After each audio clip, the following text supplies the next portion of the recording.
नमस्कार। आप देख रहे हैं संतोष पाठक ऑफिशियल। मैं हूं आपके साथ शिव कुमार। हमारे साथ हैं संतोष पाठक जी। स्वागत और अभिनंदन। बहुत-बहुत धन्यवाद शिव जी और संतोष पाठक ऑफिशियल यूट्यूब प्लेटफ़ॉर्म के भी तमाम दर्शकों को नमस्कार। जैसा कि हम लगातार ये कहते हैं कि अपना तो एक ही हिसाब-किताब है, ना काऊ से दोस्ती, ना काऊ से बैर। तो हम इस देश के तीसरे सबसे बड़े राजनीतिक दल के बारे में बात करने आए हैं, उनके नेता के बारे में बात करने आए हैं। क्यों? क्योंकि उनकी पार्टी से ताल्लुक रखने वाले अल्पसंख्यक समुदाय के एक बहुत बड़े नेता आजम खान साहब जेल से बाहर जमानत पर आ गए हैं और अब कई तरह की खबरें आ रही हैं कि वो बहन जी की पार्टी में जाएँगे, बहुजन समाज पार्टी में जाएँगे।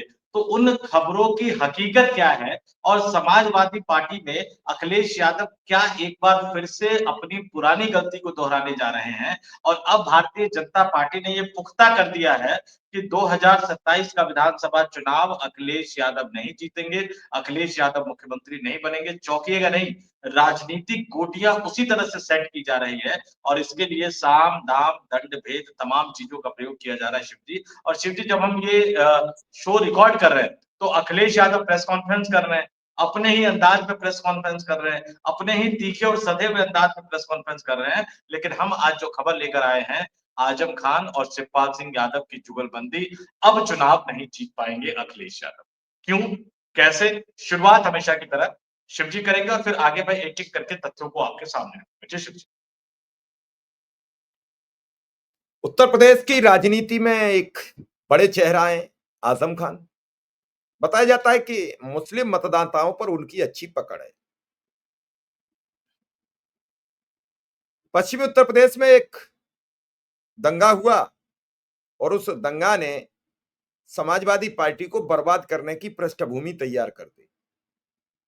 उस दंगे की आग में बीजेपी ने थोड़ा-सा घी डाला, धुआँ उठा, समाजवादी पार्टी ध्वस्त हुई और बीजेपी सत्ता में आ गई।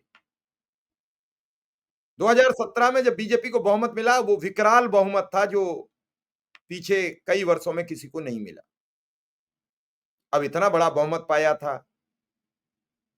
उधर आजम खां अपने अक्खड़ स्वभाव के नेता थे। आजम खां ने यूनिवर्सिटी बनाई और आजम खां की यूनिवर्सिटी को कांग्रेस के कार्यकाल में परमिशन नहीं मिली। ये दर्शकों को नहीं पता होगा। आजम खान की यूनिवर्सिटी को जो परमिशन मिली, वो राजनाथ सिंह के गृह मंत्री रहते हुए मिली। और फिर उसी यूनिवर्सिटी का उसी सरकार में क्या हश्र हुआ? आजम खान बकरी चोरी में जेल गए, भैंस चोरी में जेल गए और जब कुछ नहीं बचा तो मुर्गी चोरी में जेल चले गए और जब ये चोरियां भी खत्म हो गई तो किताब चोरी में जेल चले गए। मतलब 89 मुकदमे लिखे गए। एक महीना तो ऐसा भी आया जून का जिसमें अकेले जून के महीने में 30 मुकदमे लिखे गए। जमानत एक में होती थी, दूसरा लिख दिया जाता था। बीते दिन भी देखने को मिला कि जब जमानत हो गई तो सर्च किया गया कि एक केस में 3000 रुपए जमा नहीं थे, उसी में फिर 3000 रुपए जमा हुए तब जेल से बाहर आए। हालांकि उस दौरान एक केस में जो एमपी एमएलए कोर्ट में चल रहा था उसमें कुछ धाराएं बढ़ाई गई, वो धाराएं कोर्ट ने एक्सेप्ट नहीं की, तब जेल से बाहर आए। अब आजम खां की उम्र भी 80 वर्ष हो चुकी है। मुलायम सिंह के सहयोगी थे। सपा जब बनी थी तो उसमें जो संस्थापक सदस्य थे, उनमें मोहन सिंह जी थे, बेनी प्रसाद वर्मा थे, मुलायम सिंह यादव जी थे, किरणमय नंदा थे, आजम खान साहब थे। ऐसे कई साथी थे। अब आजम खां बाहर आए, मीडिया ने घेरा, मीडिया ने सवाल किए। किसी ने पूछा कि अखिलेश यादव ने आपको फोन किया कि नहीं किया? तो उन्होंने जो सवाल दिया, आंसर दिया सवाल का, वो बड़ा हैरान कर देने वाला था कि मुझे तो अपनी पत्नी का ही नंबर नहीं याद रहा था, तो अखिलेश का क्या रहता? उनसे पूछा बसपा में जाओगे? तो बोले इतना बड़ा बेवकूफ भी नहीं हूं। तो मुझे लग रहा है कि आजम खान भी जैसे सपा में रहते हुए सपा ने उनकी मदद नहीं की, हालांकि कई मुद्दों पर मदद रही, तो क्या आजम खान उसी तरीके से सपा में रहकर सपा के लिए वही काम करेंगे? सीधा मैं संतोष पाठक जी के पास पहुंचूंगा। पाठक जी, इस पूरे जमानत को, इस पूरे सिस्टम को अब आप कैसे समझ पा रहे हैं? देखिए शिव जी तमाम दर्शकों को नमस्कार। लेकिन सबसे बड़ी बात जो लोग कहते हैं कि अखिलेश यादव ने मदद नहीं की, ज़रा मैं उनके लिए बता दूँ कि आजम खां के संदेशा मिलते ही अखिलेश यादव ने सीधे कपिल सिब्बल को राज्यसभा भेज दिया, क्योंकि वो मुकदमों में मदद कर रहे थे आजम खां। आजम खां के कहने पर कुछ वर्ष पहले ही एक व्यक्ति को सीधे-सीधे विधायक बना दिया। और आज भी आजम खां की बातों को अखिलेश यादव सुनते हैं, कानूनी मदद जिस तरह से मुहैया करानी चाहिए, वो मदद पूरी तरह से मुहैया कराते हैं। हाँ, उत्तर प्रदेश की पॉलिटिक्स बदल गई है और जब आपको पॉलिटिक्स बदल गई है, तो आपको उस नए नैरेटिव के साथ चुनावी मैदान में जाना होता है, क्योंकि इससे पहले कोई ये नहीं पूछता था कि आप माता रानी के जगराते करवाते हो कि नहीं करवाते हो, आप भंडारे करवाते हो कि नहीं करवाते हो, आप व्रत और उपवास रखते हो कि नहीं रखते हो, ये कोई नहीं पूछता था और नेता भी उसके बारे में बताने में संकोच करते थे। मुलायम सिंह यादव की छवि भारतीय जनता पार्टी ने मौलाना मुलायम की बता दी। बजरंगबली के सबसे बड़े भक्त थे मुलायम सिंह यादव। लेकिन उसका नकारात्मक फर्क उन पर कुछ नहीं पड़ा। लेकिन अब जो भारतीय जनता पार्टी है, वो अटल बिहारी वाजपेयी वाली भारतीय जनता पार्टी नहीं, नरेंद्र मोदी और अमित शाह वाली भारतीय जनता पार्टी है। अखिलेश की छवि किस तरह से बना दी गई और मुलायम सिंह यादव की छवि जिस तरह से बनाई गई और जब चुनाव में फायदा लेने की बारी आई, तो उनको पद्म पुरस्कार से भी सम्मानित कर दिया। वो एक अलग बात है, उसमें बाद में डिस्कस करेंगे। लेकिन अखिलेश यादव की घेरेबंदी कैसे की गई, उत्तर प्रदेश का किला कैसे ढाया गया और जैसे ही अखिलेश यादव को समझ आ गया कि यूपी की राजनीति कैसे करनी चाहिए, जब वो अकेले रह गए, मुलायम सिंह यादव की मृत्यु हो गई, उसके बाद राजनीति को धीरे-धीरे उन्होंने समझा और पीडीए का एक नया फॉर्मूला इजाद करके लाए और लोकसभा चुनाव में भारतीय जनता पार्टी को धो दिया। अब भारतीय जनता पार्टी के लिए दिक्कत दिख रही है कि पॉलिटिक्स जो सिंबल वाली जो वो प्रतीकों वाली जो पॉलिटिक्स करते हैं, उस तरह की पॉलिटिक्स वो कैसे कर पाएँगे? उनके उनको एक चेहरा चाहिए। जिस चेहरे के बहाने वो फिर से साबित कर सके कि अखिलेश यादव मुसलमानों के लिए ही काम करते हैं और जिस चेहरे के सहारे वो अखिलेश यादव के पीडीए वाले फॉर्मूले को तोड़ सके, जिस चेहरे के सहारे वो अखिलेश यादव के वोट बैंक में सेंध लगा सके। क्यों? क्योंकि अमित शाह की स्टाइल ऑफ पॉलिटिक्स क्या है शिव जी, कि चुनाव लोग ये समझते हैं कि चुनाव आप तभी जीतेंगे जब आपके वोट बढ़ेंगे। जी नहीं, चुनाव आप तभी जीतेंगे जब आप सामने वाले के वोट घटा देंगे या सामने वाले के वोट बाँट देंगे। ये सीधे तौर पर अमित शाह इसी तरह की रणनीति पर काम करते हैं। बहुजन समाज पार्टी को, मायावती को पूर्ण बहुमत की सरकार बनाने में सबसे महत्वपूर्ण भूमिका निभाने वाले ब्रजेश पाठक को भारतीय जनता पार्टी में लाने के लिए अमित शाह ने न जाने क्या-क्या किया। मैं जानता हूँ, बहुत सारी चीज़ें जानता हूँ, लेकिन मैं इस समय उसका खुलासा नहीं करूँगा और कई नेताओं को भारतीय जनता पार्टी ने दूसरे राजनीतिक दलों में प्लांट किया या दूसरे राजनीतिक दलों के बड़े नेताओं के बयानों को उन्होंने अपने हिसाब से इस्तेमाल किया। शिवपाल सिंह यादव ने एक पॉडकास्ट में थोड़ा बहुत इसकी झलक दे दी है। हालाँकि शिवपाल सिंह यादव ने भी बड़ी-बड़ी बातें छुपा दी है। कई बड़ी बैठकों की बातें उन्होंने छुपा दी। कई बड़ी चीज़ें उन्होंने छुपा दी है। किसने कहा, कब कहा, कैसे कहा। दिल्ली के होटल में एक बड़ी पार्टी 5 सितारा होटल में आयोजित की गई थी। अमर सिंह ने वो पार्टी दी थी। जी न्यूज़ के मालिक सुभाष चंद्रा के राज्यसभा सदस्य बनने और जन्मदिन पर पार्टी दी थी। उस पार्टी में अखिलेश यादव के प्रमुख सचिव ने अखिलेश यादव को लेकर क्या कहा था। उस पार्टी में मुलायम सिंह यादव पहुँचे थे तो उनके कान में जाकर 2 बड़े दिग्गज नेताओं ने अखिलेश यादव को लेकर कैसे शब्दों का इस्तेमाल किया था। बहुत सारी चीज़ें थी जो छुपा ली गई थी। अब इस राज्य में, इस देश में कभी ऐसा हुआ है कि एक प्रमुख सचिव जिसकी नियुक्ति मुख्यमंत्री करता है, वो पब्लिकली कहे कि अरे मुख्यमंत्री अखिलेश तो बच्चा है, उसको जो कहूँगा साइन कर देगा, पढ़ना-लिखना कहाँ आता है उसे। अखिलेश ने हालाँकि अगले दिन उनकी विदाई कर दी थी। कई एक लंबा-चौड़ा किस्सा है, उस पर बाद में आऊँगा, क्योंकि उस पार्टी में मैं भी था, मैंने देखा अपनी आँखों से क्या कुछ कैसे निकल रहा है। उन तमाम चीज़ों पर बाद में आऊँगा, लेकिन थोड़ा-सा मैं दर्शकों को बता दूँ, आप कन्फ्यूज़ मत होइएगा, आप चौंकिएगा मत। जब मैं ये कह रहा हूँ कि आजम खां की और अखिलेश यादव की जुगलबंदी, आजम खां की और शिवपाल सिंह यादव की जुगलबंदी अखिलेश यादव को सत्ता में पहुँचने से रोक देगी। तो कैसे रोक देगी, मैं तथ्यों के साथ एक-एक करके आपके सामने रखूँगा। अखिलेश यादव मुस्लिम, पिछड़ा, ओबीसी और अपर कास्ट, इसका एक वोट बैंक बनाने की वो कोशिश कर रहे हैं। पीडीए के फॉर्मूले के तहत कई लोगों को जोड़ने की कोशिश कर रहे हैं और ये नेताजी की राह पर चल। मुलायम सिंह यादव जब उनकी टाँग टूटी हुई थी, प्लास्टर चढ़ा हुआ था, अस्पताल में बैठ के उन्होंने योजना बनाई कि मैं एक नया राजनीतिक दल बनाऊँगा। जब स्वस्थ होकर आए, तो उन्होंने एक नया राजनीतिक दल बनाया और राजनीतिक दल के बाद जो बाबरी का जो ढांचा था, वो ध्वस्त हुआ। उसके बाद काशीराम के साथ समझौता करके, बहुजन समाज पार्टी के साथ समझौता करके भारतीय जनता पार्टी, कल्याण सिंह वाली भारतीय जनता पार्टी, जो राम मंदिर आंदोलन के लिए अपनी सरकार को निछावर करके मसीहा बन चुके थे हिंदुओं के, उनकी भारतीय जनता पार्टी को हराने का काम किया था मुलायम सिंह यादव ने और उनके गुलदस्ते में कौन-कौन थे? जनेश्वर मिश्रा। जनेश्वर मिश्रा जहां तक मुझे याद आ रहा है 5-6 प्रधानमंत्रियों के साथ काम कर चुके थे। एक ज़माने में वीपी सिंह को हराया था उन्होंने लोकसभा चुनाव और उन्हीं वीपी सिंह की सरकार में केंद्र में वो मंत्री बने थे और जनेश्वर मिश्रा जी के बारे में बता दूं कि मुलायम सिंह यादव ने ये जब तय किया कि वो अपने बेटे को राजनीति में लेकर आएंगे, मुलायम सिंह यादव की जो अखिलेश यादव का जो पूरा पालन-पोषण है, वो शिवपाल सिंह यादव और उनके परिवार ने देखा। मुलायम सिंह यादव पूरी तरह से राजनीति में। तो जब मुलायम सिंह यादव को लगा कि इनको राजनीति में लाना है, तो वो चाहते तो Shivpal Singh Yadav style of politics सिखा सकते थे, लेकिन उन्होंने नहीं सिखाया। क्यों? क्योंकि वो जानते थे कि Shivpal Singh Yadav style of politics या Azam Khan style of politics उससे आप एक सीमित वोट बैंक को तो लुभा सकते हो, लेकिन जब आपको एक बड़े राज्य का मुखिया बनना है, तो आपको जातियों का एक गुलदस्ता तैयार करना होगा। तो अखिलेश यादव को उन्होंने किनके निर्देशन में रखा? जनेश्वर मिश्रा के निर्देशन में रखा। जनेश्वर मिश्रा के निर्देशन में अखिलेश यादव ने राजनीति सीखी, उनके घर पर भी कई दिनों तक रहे, उनके राजनीतिक पूरे कार्यकलाप को उन्होंने देखा। अब बहुत कम लोगों को पता होगा कि लालू यादव जब तेजस्वी यादव को राजनीति में लाना चाहते थे, तो तेजस्वी यादव को ट्रेनिंग कैसे थी पता है? बहुत दर्शकों को कम पता होगा, मैं बता देता हूँ। 50 से ज्यादा नेताओं की लिस्ट बनाई लालू यादव। उस 50 से ज्यादा नेताओं में भारतीय जनता पार्टी के नेता भी शामिल, नाम नहीं लूँगा, 3 नेता शामिल थे भारतीय जनता पार्टी। आरएसएस के एक बड़े नेता शामिल, फिर तेलुगु देशम पार्टी के शामिल थे। खुद मुलायम सिंह यादव उस समय थे। कई बड़े नेता थे जिनके पास 3 महीने का पूरा टूर किया था तेजस्वी यादव ने पूरे देश भर का। उन नेताओं के पास जाना, 1-2 दिन उनके साथ रहना, उनके कार्यकलापों को समझना और उसके बाद तेजस्वी यादव किस तरह से नेता बन के उभरे, क्या शानदार भाषण देते हैं वो भाषण देख के आप गदगद हो जाइएगा। तो अखिलेश यादव की ट्रेनिंग हुई। नेताजी ने गुलदस्ता बना रखा था जनेश्वर मिश्रा जी का, मोहन सिंह जी का, बेनी प्रसाद वर्मा का आपने जिक्र किया, आजम खान साहब भी उसमें थे।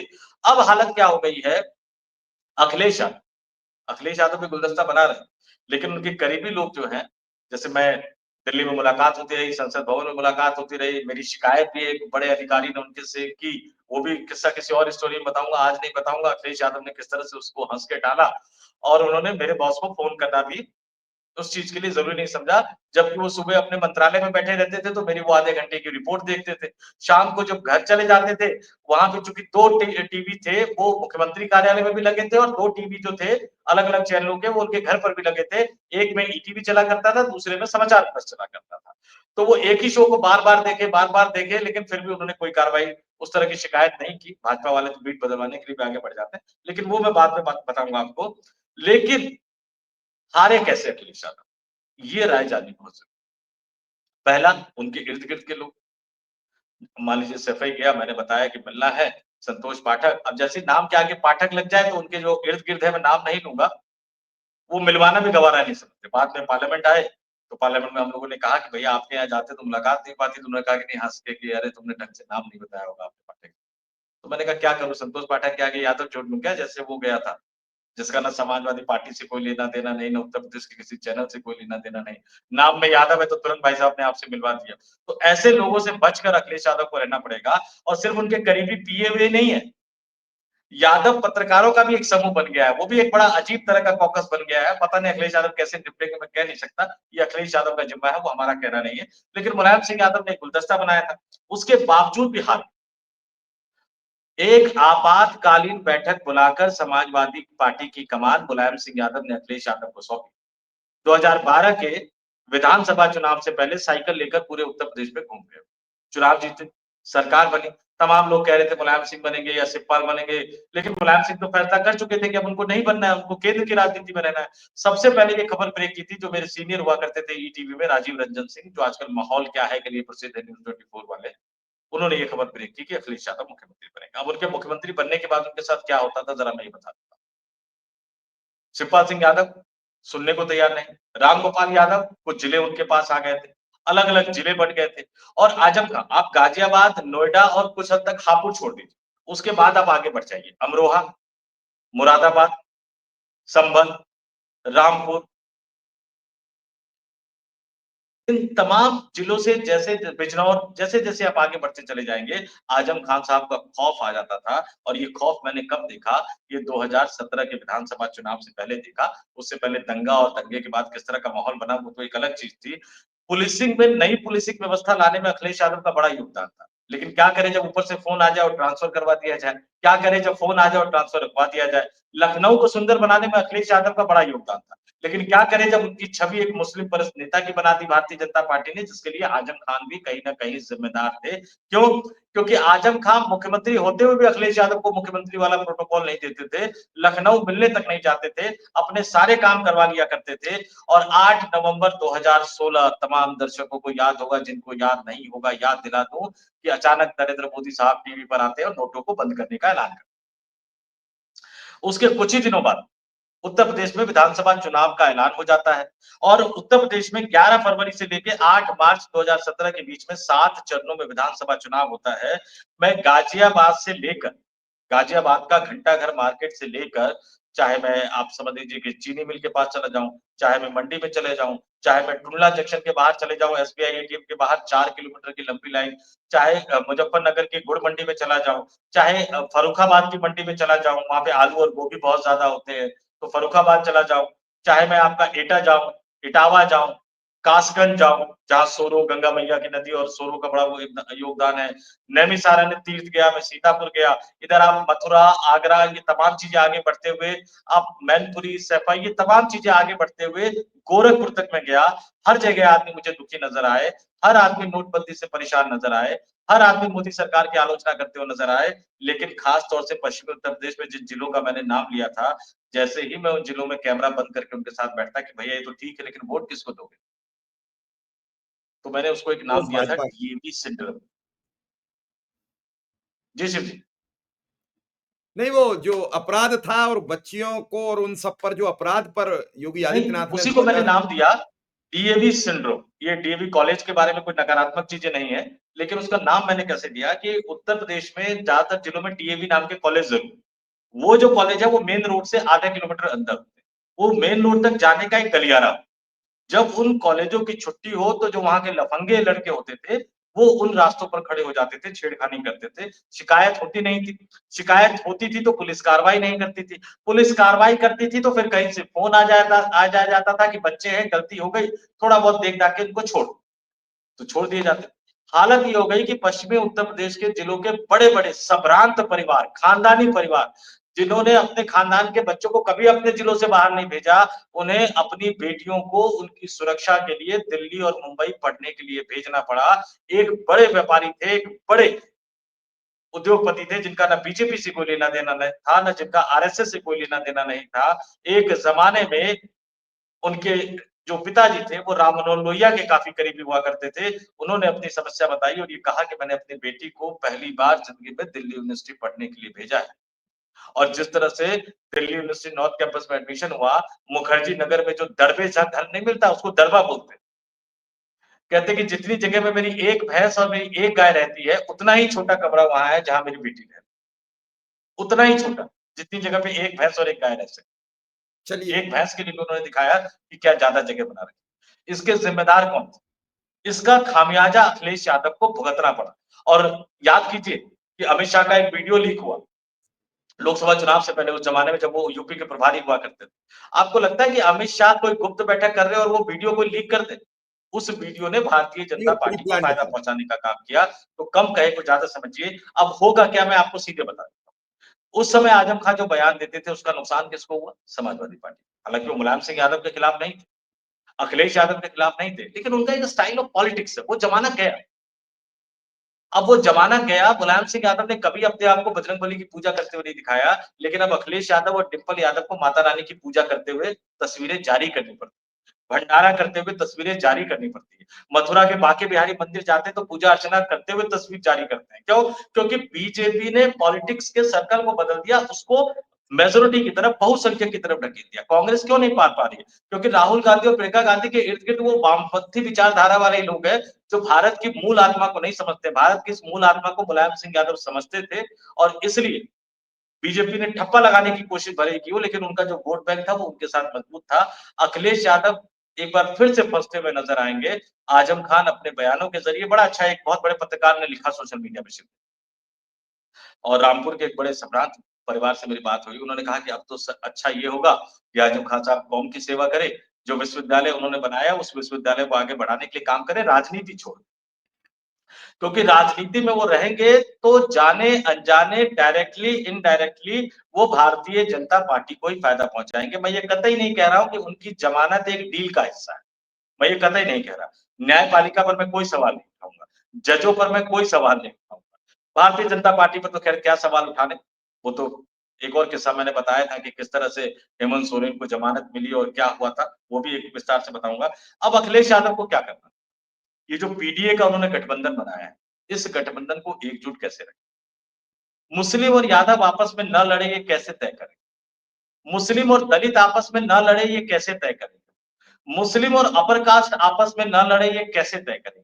गाँव-गाँव में मुस्लिम बनाम हिंदू धर्म की अन्य जातियों जो लड़ाई ना हो, इस लड़ाई को वो कैसे रोकेंगे? सिर्फ कहने से काम नहीं चलेगा।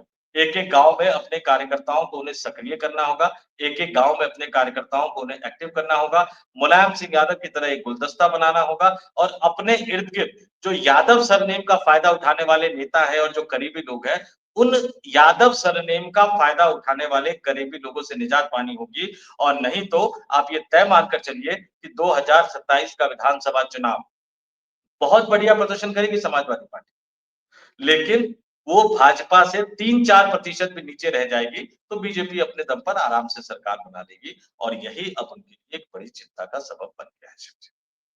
चलिए हमें देखना होगा और समझते हैं, चुनाव बस तैयार है। तो इंतज़ार रहेगा आज़म खान के कार्यों का और अखिलेश यादव के मुलाकात का। फिलहाल हम इस कार्यक्रम को यहीं विराम देते हैं, हमें इजाज़त दीजिए। आपका आभार, दर्शकों का आभार, धन्यवाद और नमस्कार। बिल्कुल शिव जी, जाते-जाते एक बात और कह दूँ, तमाम लोग ये पूछ रहे हैं ना कि आज़म खान साहब बसपा में जाएँगे, इधर जाएँगे, उधर जाएँगे।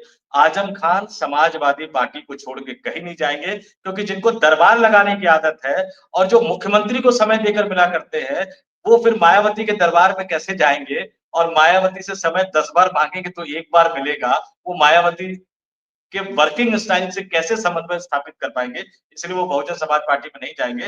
वो रहेंगे तो समाजवादी पार्टी में ही, जहाँ फ़ोन मिलाने की बात तो छोड़िए, सिर्फ संदेशा भिजवा देते हैं पार्टी सुप्रीमो अखिलेश यादव को, तो अखिलेश यादव अपने करीबी को कहते हैं कि कर दो, उन्होंने कहा है, आज़म खान साहब ने कहा है तो कर दो। तो वो समाजवादी पार्टी छोड़ के कहीं नहीं जाएँगे, लेकिन अगर वो बोलेंगे, तो अपने बयानों से अपनी ही पार्टी समाजवादी पार्टी को नुकसान पहुँचाएँगे। ये बात भी आप तय मानकर चल लीजिए शिव जी। तो इस वीडियो में इतना ही। तमाम दर्शकों से कहूँगा थोड़ा-सा अलग है, झटका लगा होगा, लेकिन हमारा तो एक ही सिद्धांत है, ना काहू से दोस्ती, ना काहू से बैर। तो स्टोरी पसंद आई तो कमेंट करके बताइएगा क्यों पसंद आई। नहीं अच्छा लगा होगा तो भी कमेंट करके बता दीजिएगा कि अच्छा क्यों नहीं लगेगा। हम तो तारीफ सुनने के लिए भी तैयार रहते हैं, आपके आलोचनाओं को सुनने के लिए भी तैयार रहते हैं। लेकिन सभ्य शब्दों में करेंगे तो ज़्यादा अच्छा लगेगा क्योंकि आप जब असभ्य शब्दों का इस्तेमाल करते हैं, तो अपने परिवार की विरासत, अपने परिवार के कामकाज के तरीके और अपने बाप-दादाओं द्वारा सिखाई गई शिक्षा पर सवाल उठाते हैं। क्योंकि जो आप देते हैं, अगर वो हम नहीं लेना चाहते, तो वो आप ही के पास रह जाता है। तो इस वीडियो में इतना चलिए। ही। मुझे और शिव के हम दोनों को दीजिए इजाज़त। नमस्कार।